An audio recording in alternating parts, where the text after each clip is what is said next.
scary, right? I need all your passwords and security codes. Lisa! It's your roommate. Sky, you should probably contact him. It's right here.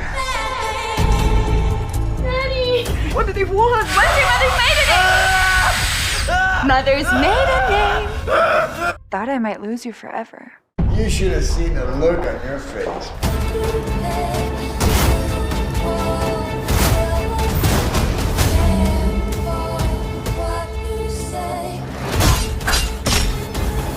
Afraid of the dark? I love the dark. Well, who'd you kill? Hai, selamat datang di sebuah kanal yang biasa-biasa saja, yang digerakkan karena hobi menonton dan akan terus berjalan dengan mengutamakan film-film horor, misteri, dan juga thriller. Namun tak menutup kemungkinan untuk genre lainnya tergantung suasana hati saya. Tak lupa juga saya ingin menyampaikan rasa terima kasih saya kepada teman-teman semua yang sudah menyempatkan waktu buat like video-video sebelumnya. Sejujurnya, ada sebuah kesenangan yang terasa sangat nyata, namun tidaklah cukup untuk diungkapkan dengan kata-kata. Sehingga saya akan memohon kepada Tuhan untuk membalasnya dengan pahala yang akan mengalir deras untuk teman-teman semua. Dengan saya Dev, dan inilah dia Shattered 2022. Di awal film kita diperkenalkan dengan seorang pria kaya bernama Chris yang baru saja bercerai dari Jamie, istrinya. Ia memiliki seorang anak bernama Willow yang dirawat oleh sang istri. Malam itu Chris mendatangi pusat perbelanjaan untuk membeli keperluan sehari-hari. Di sana ia bertemu dan berkenalan dengan seorang wanita yang bernama Sky. Saat itu ia meminta Chris untuk memilihkan sebuah merek anggur untuknya. Di luar ketika akan pulang, mereka kembali bertemu dan Chris menawarkannya untuk pulang bersamanya. Sky tinggal di sebuah kontrakan bersama seorang teman wanitanya yang menurutnya saat ini mereka sedang bertengkar hebat. Kemudian Chris menawarkan Sky untuk mampir ke rumahnya dan akan mengantarkannya kembali ketika Sky akan tidur. Setibanya di rumah, Sky tampak sedikit terkejut melihat rumah mewah milik Chris. Selanjutnya mereka bercerita, minum bersama, membangun keakraban. Tak terasa waktu terus berlalu dan saat ini waktu menunjukkan pukul 2 malam. Namun sepertinya Sky tidak berniat untuk kembali ke penginapan. Kemudian mereka melanjutkan menghabiskan waktu menikmati malam itu bersama. Ketika pagi Chris terbangun dan Sky telah kembali ke kontrakannya. Di sana Sky kembali terlibat pertengkaran yang mana Lisa merasa bahwa ia memiliki kamar itu dan meminta Sky untuk mengemas barang-barangnya dan pergi dari sana. Sedangkan di rumahnya, Chris yang merindukan anaknya menatap sebuah gambar yang dilukis oleh sang anak. Cinta besar di hatinya mengukir sebuah rindu. Bayangan akan kenangan indah kebersamaan mereka di masa lalu hanya menggores luka di hatinya tanpa bisa diobati. Menenangkan pikirannya, Chris keluar mencari Sky di tempat kerjanya. Seorang wanita yang mungkin dapat membantunya mengukir sebuah kisah baru di masa depan, menutup masa lalu yang begitu pahit untuknya. Lebih banyak bercerita. Kali ini diketahui bahwa Sky adalah seorang model dan masa kecilnya ia habiskan di panti asuhan. Tanpa orang tua dan keluarga, ia menjalani hidup seorang diri. Kembali ke mobil, mereka mendapati seorang pencuri sedang membobol mobilnya, yang kemudian menyerang Chris, membuatnya cedera dan harus duduk di kursi roda untuk sementara waktu. Dibantu oleh Sky yang menawarkan diri untuk merawat dan menjaganya. Tanpa menaruh kecurigaan, Chris menyetujuinya dan memberikan kode keamanan rumah kepadanya jika saja Chris nanti tertidur ketika Sky kembali ke rumah. Sky pergi ke kontrakan mengambil barang-barangnya. Di sana, Lisa masih saja memarahi Sky karena pergi tanpa kabar berita. Semua kemarahan itu adalah sebagai wujud kekhawatiran Lisa terhadap Sky karena sebenarnya mereka menjalin sebuah hubungan spesial. Lisa sangat menyayangi dan membutuhkan Sky di sisinya. Namun Sky telah membulatkan tekadnya untuk pergi dari sana. Lalu kembali kepada Chris yang saat itu sedang tertidur. Membangunkannya, menggoda Chris dan menemani hari-harinya. Membuatnya merasa terbantu membangun mimpi kehidupan baru yang bahagia. Di kontrakan, Roland mencari Lisa untuk menagih uang sewa kamar. Tak mendapatkan jawaban, Ronald memutuskan untuk masuk ke dalam, mencari ke setiap ruangan, hingga ia menemukan Lisa tak lagi bernyawa tergeletak di kamar mandi. Lalu melaporkan kejadian itu kepada polisi yang kemudian menyelidiki kasus itu. Menurut Ronald, Lisa bersedih dan depresi karena ditinggal oleh Sky. Saat itu, petugas mengatakan bahwa mereka tak menemukan berkas identitas Sky di database mereka, yang berarti Sky telah menyamarkan identitas aslinya.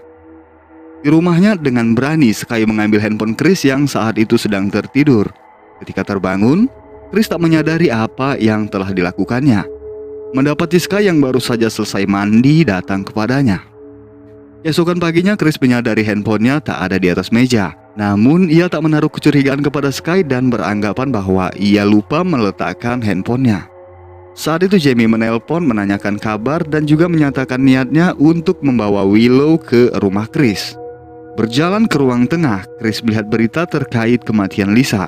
Tak lama kemudian Sky pulang dari berbelanja, ia membeli ayam goreng lalu dengan lahap memakannya. Yang mana hal itu membingungkan Chris karena menurutnya seorang model tidaklah makan makanan yang berminyak. Lalu Chris menceritakan perihal kematian Lisa di berita yang dilihatnya, menyarankan kepada Sky untuk segera menghubungi petugas. Namun Sky tampak dingin dan sama sekali tak terkejut. Dengan santainya, Sky mengakui bahwa ia adalah pelaku dan menelpon petugas adalah sebuah kebodohan. Chris tampak syok dan terkejut mendengarnya. Sekali lagi ia menanyakan kebenaran atas pengakuan Sky dan Sky meyakinkannya bahwa memang ialah yang menghabisi Lisa di kontrakan. Alasannya adalah karena Lisa seorang yang pencemburu.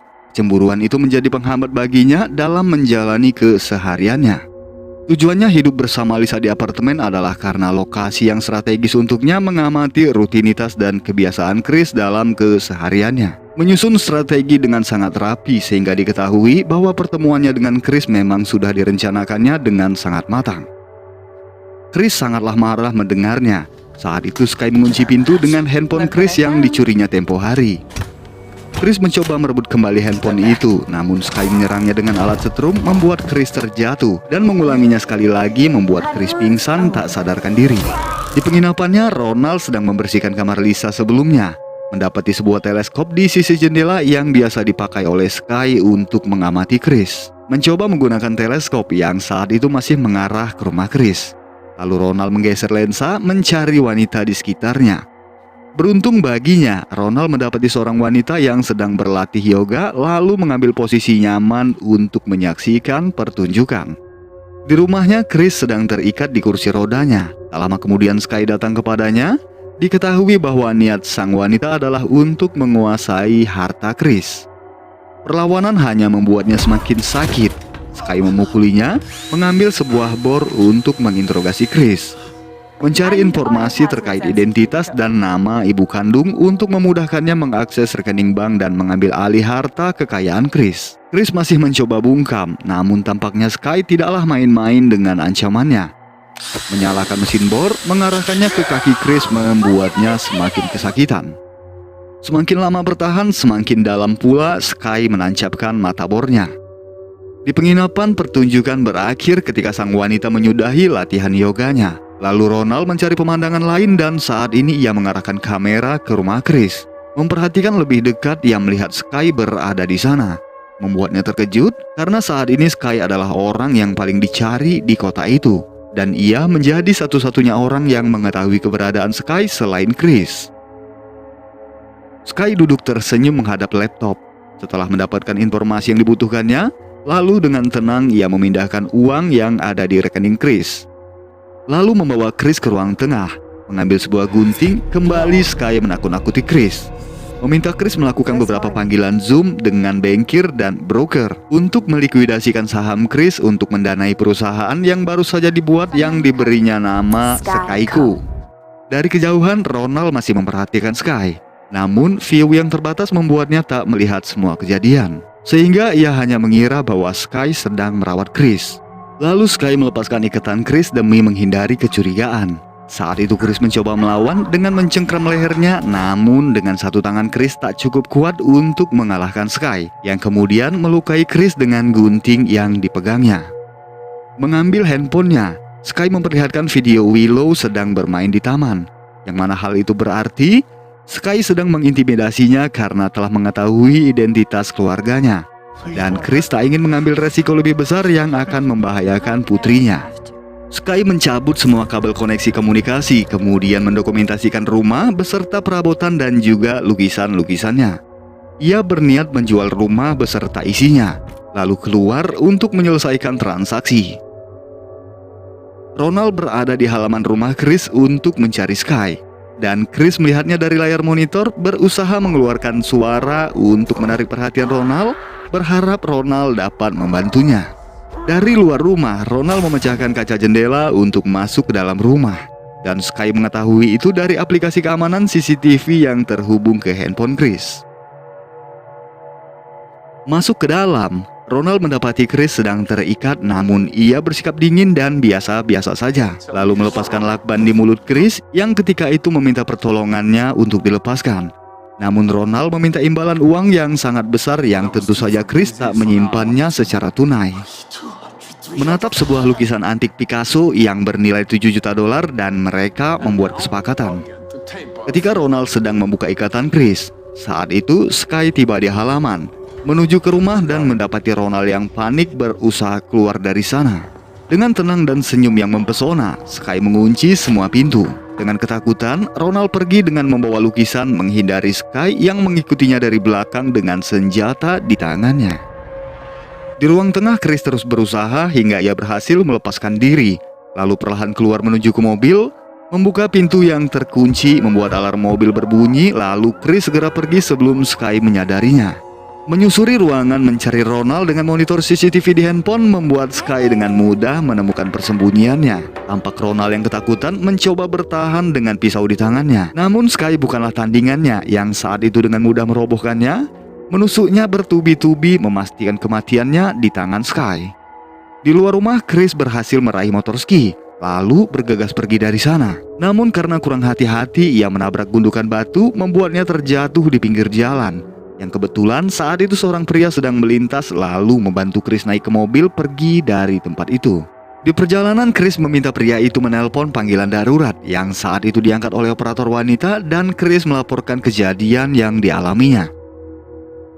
Kemudian Chris terdiam ketika pria itu membawanya kembali ke rumah yang ternyata ia adalah ayah tiri dari Sky dan wanita di balik telepon yang berbicara dengannya adalah Sky itu sendiri.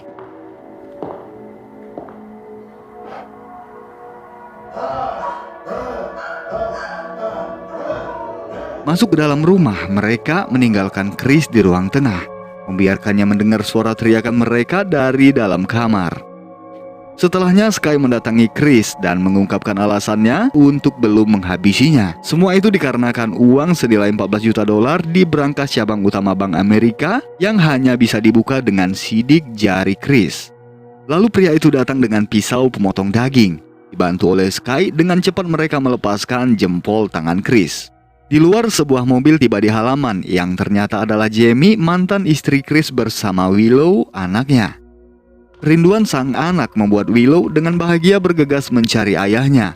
Di belakangnya, Jamie mencurigai sesuatu telah terjadi ketika melihat keadaan rumah yang berantakan. Juga melihat bercak darah di lantai membuatnya panik lalu memanggil Willow yang saat itu sedang berada di kamar untuk segera kembali. Di depan pintu kamar, Sky menggendong Willow membawanya kepada Jamie yang kemudian menanyakan keberadaan Chris. Dari pintu depan, pria itu masuk lalu membawa mereka menemui Chris di sebuah ruangan dan mengunci mereka di sana. Who are these people? What? Daddy! Lalu pergi dari sana untuk mengurus obligasi dengan menempelkan jempol Chris di tangannya. Di dalam ruangan, Chris melihat ventilasi dan berpikir itu adalah satu-satunya cara untuk keluar dari sana dan Willow yang akan melakukannya. Perlahan menyusuri lorong sempit ventilasi menuju ke pintu utama. Di bank mereka bersiap mencairkan dana tanpa menimbulkan kecurigaan. Setelah beberapa kali gagal dalam percobaan, hingga pada akhirnya berhasil membuka kode, lalu membuka berangkas dan ternyata di dalamnya hanya terdapat sebuah surat karena Jamie telah mengurusnya dibantu dengan pengacara setelah perceraiannya dengan Chris. Yang berarti Sky dan pria itu akan segera kembali ke rumah untuk mencari Jamie, membuat mereka panik, memanggil Willow yang saat itu telah mencapai ujung lorong ventilasi dan segera berlari membuka pintu utama. Di perjalanannya mereka mengetahui bahwa Willow telah keluar dan mempercepat laju kendaraan. Willow berhasil masuk tepat ketika mereka tiba di halaman rumah, lalu bergegas pergi membebaskan kedua orang tuanya. si pria memerintahkan Sky untuk menghabisi Chris dan menangkap Jamie demi obligasi. Menyadari bahwa Chris tak ada lagi di ruangan, pria itu mencari, ia menyusuri setiap ruangan di rumah itu. Hingga di sebuah kamar, Chris keluar mengejutkannya, menyerang pria itu dan terjadilah pertarungan di antara mereka. Namun kondisinya tak mendukung Chris untuk memenangkan pertarungan.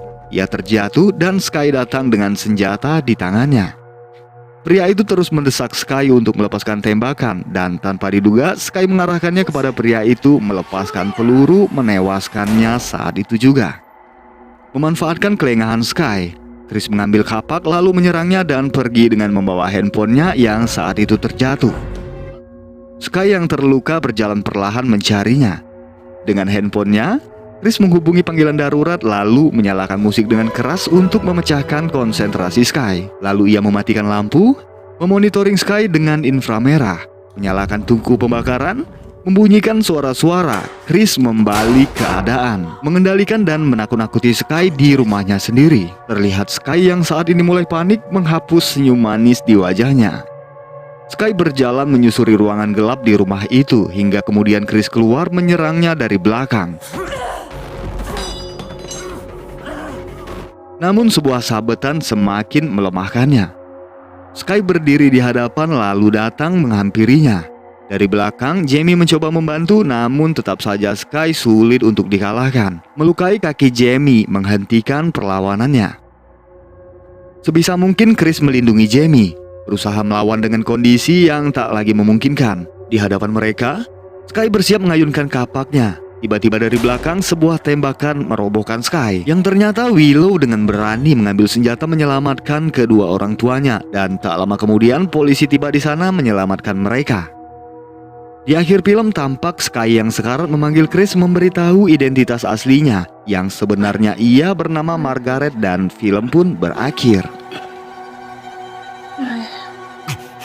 My real name. Chris, seorang pria kesepian yang mencoba menghapus kesedihan setelah perceraian dengan sang istri, juga kerinduan yang amat besar kepada putri yang sangat dicintainya. Menemukan Sky sebagai penghibur kekelaman di hatinya. Seiring waktu berjalan, benih-benih cinta baru mulai tumbuh di hatinya. Yang sebenarnya Sky bisa saja mendapatkan Chris dan kehidupannya setelah berhasil merebut hatinya. Namun keserakahan mengotori isi kepala Sky, membutakan mata dan hatinya, menukar nyawanya demi ambisi dan harta yang tak akan pernah bisa ia dapatkan. Begitulah kehidupan. Maka tetaplah berhati-hati karena kita tidak pernah mengetahui niat di balik kebaikan seseorang. Sekian dari saya. Mohon maaf untuk segala kekurangan, kesalahan dalam hal penyebutan, juga kata-kata terucap yang kurang berkenan di hati teman-teman semua. Akhir kata saya ucapkan terima kasih dan sampai jumpa di plot selanjutnya. I love the dark.